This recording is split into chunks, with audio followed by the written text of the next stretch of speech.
The evening sun was dipping low, painting the streets in shades of gold and amber, when a small roar echoed down the road. An elderly black woman rode steadily on an old, but well-kept motorcycle, her posture upright, her face calm beneath the helmet. To her, this was just another quiet ride home, a moment of freedom she cherished. But to the police officers waiting at the corner, she looked out of place. Their eyes narrowed, suspicions rising where none were deserved. With a quick flick of the siren, red and blue lights splashed across the street, and the motorcycle slowed to a stop. The officers approached with heavy boots and heavier attitudes. One of them smirked, tilting his head, as if amused by the sight before him. "Well, well, what do we have here?" he muttered loudly enough for her to hear. Another officer circled the bike, tapping the seat with unnecessary force, sneering at the scratches and the age of the machine. "A little too fancy for you, isn't it?" he said, his voice sharp with mockery. The woman stayed silent, her hands resting firmly on the handlebars, her gaze steady but calm. They demanded her license and registration, their tone more commanding than polite. When she handed them over, the officers chuckled at her name, whispering among themselves as if she were the punchline to a cruel joke. One even leaned closer and said, "Ma'am, are you sure this isn't stolen? Don't see many like you riding around on bikes like this." Their words were dripping with disrespect, but she refused to rise to their bait. Instead, she looked each officer in the eye, her calmness unsettling them more than any argument would. Her silence felt like defiance to them. Irritated, one officer announced they might need to impound the motorcycle for further inspection. Another tightened his grip on her ID, holding it just out of her reach as though she were a child begging for something she didn't deserve. Still, the woman did not flinch. Finally, she spoke, her voice quiet yet commanding. "You are making a mistake you'll regret." The officers laughed it off, shaking their heads at what they thought was empty bravado. But in that moment, a storm was already gathering, and none of them realized how quickly the balance of power was about to shift. The officers, emboldened by the woman's calm defiance, decided to push harder. One of them stepped forward, towering over her, as if to intimidate, his hand resting on the handle of his baton. "You know, lady," he sneered, "people like you shouldn't be riding around on things you can't afford. Tell us the truth, whose bike is this?" His words were laced with mockery, and his tone carried the arrogance of someone who thought he held all the power. The others chuckled, circling the motorcycle like vultures, tapping at its frame and muttering remarks about its worth. Another officer leaned down close to her face, his breath hot and bitter. "What's an old woman like you doing here anyway? Shouldn't you be at home knitting or something?" His words cut through the air, designed to humiliate rather than question. Still, the woman remained steady, her hands gripping the handlebars, her eyes calm and unwavering. The more she refused to be rattled, the more irritated they became. To them, silence was defiance, and defiance demanded punishment. One officer gave a harsh laugh before slapping the seat of the motorcycle. "I think this bike's going downtown. We'll see what our guys in the yard think about it," he said, signaling to his partner to prepare a tow. Another began scribbling on his notepad, inventing violations that didn't exist: reckless driving, broken taillights, suspicious behavior. Each word was an attempt to build a case where there was none. Their mockery turned into open harassment as they jeered and tried to provoke her into anger. But the woman did not raise her voice. Instead, she spoke with quiet certainty, her words slicing through their arrogance like a blade. "You are crossing lines you don't even see. But you'll see soon enough." The officers erupted in laughter, dismissing her as delusional, their arrogance growing with every passing second. What they didn't know, what they couldn't have guessed, was that her identity carried a weight far beyond their imagination. And soon the street that seemed so empty and quiet would be filled with the sound of boots, engines, and authority greater than theirs. As the officers continued to circle her like predators, the elderly woman slowly reached into the small leather pouch strapped to her motorcycle. The cops immediately stiffened, hands darting toward their holsters, barking, "Hey! Don't move!" But she didn't flinch. Calmly, deliberately, she pulled out not a weapon, but a sleek, secure military-grade phone. The sight alone made one officer hesitate, but his pride kept him from backing down. "What's that supposed to be, Grandma? Calling for backup?" he scoffed, though his voice trembled slightly. Without acknowledging their sneers, she pressed a single button. The line didn't ring, it connected instantly. Her voice, steady and commanding, carried none of the frailty they had mocked moments before. "This is Eagle. I require immediate presence. Location Sector 14, Bridge Road." The words were clipped, efficient, the voice of someone who had spent a lifetime giving orders, not asking for favors. On the other end of the line, a crisp reply echoed. "Understood. Units are en route." She closed the phone and slipped it back into her pouch with the same calmness with which she had retrieved it. The officers blinked, confusion flickering across their faces. "Who the hell do you think you are?" one demanded, trying to mask the unease creeping into his tone.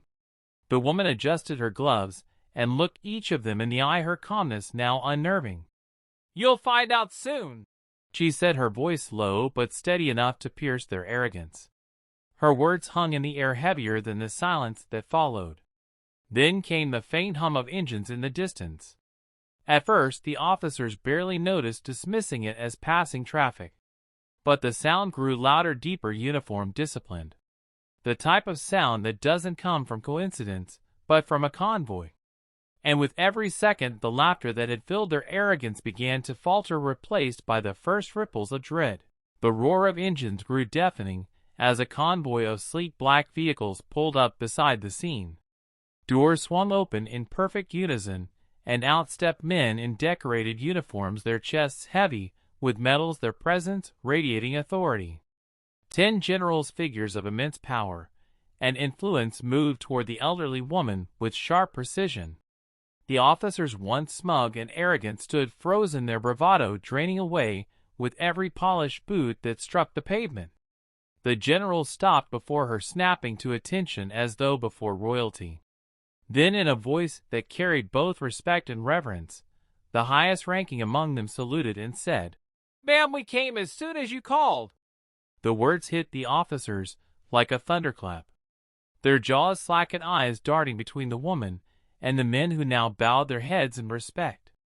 It was no ordinary rider they had mocked. It was General Evelyn Carter, a retired war hero whose strategies had saved thousands and whose reputation commanded loyalty from the highest ranks of the armed forces. The woman, now revealed in her true light, spoke with measured calm. "These men thought harassment would go unnoticed. They believed arrogance gave them power. But power, real power, comes from service and respect, not intimidation." Her words rang out, slicing through the silence, leaving the officers trembling in shame. The generals turned to the cops, their faces hard as steel. "You have no idea who you just tried to humiliate," one barked. Another added, "This woman's name is etched in the history of this nation. Without her, many of us wouldn't even be standing here today." The officers, who only minutes earlier had mocked her as an old woman, now stood like guilty children caught red-handed, their authority shattered, their pride crushed under the weight of the truth. And in that moment, the quiet street transformed into a courtroom of respect and reckoning, where justice wasn't delivered with violence, but with the undeniable force of truth revealed. The silence was thick, broken only by the sound of the officers' shallow breaths, as they stood cornered not by weapons but by truth. The elderly woman, now fully revealed as General Evelyn Carter, turned her eyes toward them. There was no anger in her gaze, only a calm, commanding presence that demanded respect. "You judge me by my skin. You mock me for my age. You dismiss me because of my gender. But you forgot the one thing every officer of the law should remember: every human being carries a story you know nothing about." Her voice carried across the street like a lesson carved into stone. The generals said nothing, for her words were more powerful than any order they could give. One of the younger officers swallowed hard, shame painted across his face. The woman stepped closer, her hand resting on the motorcycle seat as if to steady the weight of the moment. "Power is not in your badge. It is in how you use it. The uniform you wear should make you protect the people, not prey upon them. Respect should be your weapon, not arrogance. The words sank into the officers like an unshakable truth. Their heads dropped, the smugness gone, replaced by guilt. Around them, bystanders who had gathered watched and awed, not at her military titles or her rank, but at the dignity with which she carried herself. She had every reason to demand punishment to humiliate them in return, yet, instead, she offered wisdom that cut deeper than any reprimand. Finally, she placed her helmet back on and prepared to leave, but before starting her motorcycle, she looked back one last time. "Remember this day," she said softly, though her voice was firm, "because the respect you withhold from others will one day be the respect denied to you. Choose wisely who you become in uniform." With that, the engine roared to life, and she rode away, not as a victim, not even as a hero in need of applause, but as a teacher who had left behind a lesson they would never forget. And so on that quiet street, what began as arrogance ended in a lesson that will echo far beyond the moment.